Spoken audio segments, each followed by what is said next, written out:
Қазақстанға инвестор болып келген қытайлар қазақтарға не үшін мұрнын шүйре қарайды? Бар кінә өзімізде екен. Жәлел Құтжан дейтін Қытайдан оралған бір бауырымыздың басынан өткен мына бір оқиғасын баяндайық. Сонда бәрін түсінесіз. Үлкен бір қытайлық компания басшысының аудармашысы ретінде Қазақстанға келдім. Мұнда жұмыс істейтін жергілікті ағайындар көп екен, бірақ олардың бәрі дерлік қара жұмыстарда төменгі жалақымен жұмыс істейді екен.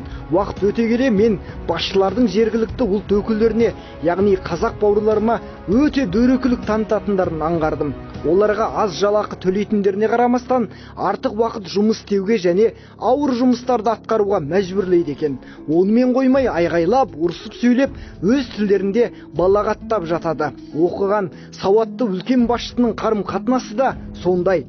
Көлікте келе жатқанда да менің көзімше жүргізушіге болмашы нәрселер үшін зекіп сөйлеп, дөрекілік көрсетіп отырады. Менің қолымнан келер қайран жоқ, тек іштей қынжылып отырамын. Егер оған сәл ғана наразылығымды білдірсем, ол сол күні-ақ мені Қытайға қайтарып жіберетінін білемін. Одан кейін менің ол елде қайтып жұмыс тауып істеуім қиын болып қалады. Осылай іштен тынып жүре бердім, амалсыз.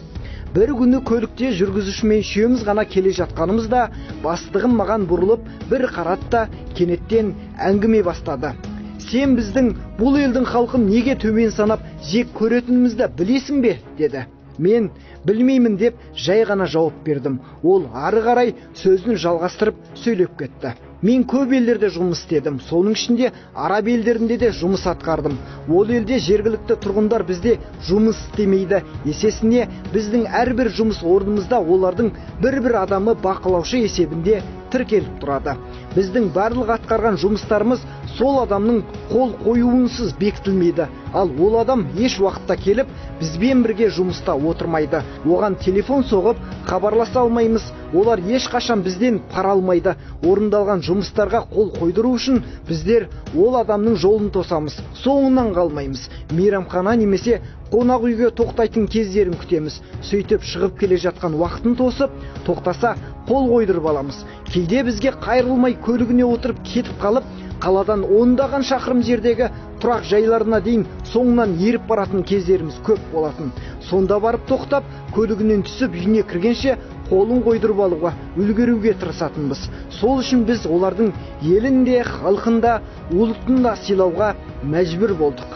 Ал мұнда бәрі басқаша. Ең алдымен үлкен басшылар осында келісімізбен біздің барлық жағдайымызды жасауға уәде беріп, үлкен мөлшерде пара алады. Ал одан кейінгі басшылары өздері осында келіп, ешқандай мағлұматтардың нақтылығын анықтамастан біздің қағаздарымызға қол қойып, парасын алып кетеді. Біздегі жұмыс істеп жатқан адамдардың жағдайы ешқайсысын қызықтырмайды да, ол жайында сұрамайды да. Ал халқы өз жерінде тұрып, өз байлығын өндіріп отырып, осындай төмендетушілікке, кемсітушілікке мойынсынып тіршілік етеді. Сондықтан біздер олармен тек осындай ғана қарым-қатынаста боламыз. Мен сенің ұлтың үшін күйініп, жаның ауырып, қынжылатыныңды білемін, бірақ біз мұндай елді, мұндай ұлтты сыйлай да, құрметтей алмаймыз. Басқаларда солай жасар еді. Сондықтан сен қолыңнан келсе оларға осыны түсіндіріп көр, деді. Мен сонда ғана бұл елдің қандай ауыр халде екенін түсінгендей болдым. Біздер сыртта жүріп, айдаһардың аузының алдында өмір сүріп отырып, мұндай төмен халде емеспіз. Сіздер сол айдаһардың өңешінде әрі қарай жұтылып кететіндей жағдайда тұр екенсіздер. Ертерек естеріңізді жиыңыздар. Біз сіздер үшін уайымдаймыз, алаңдаймыз. Мінеки ақиқаты сол.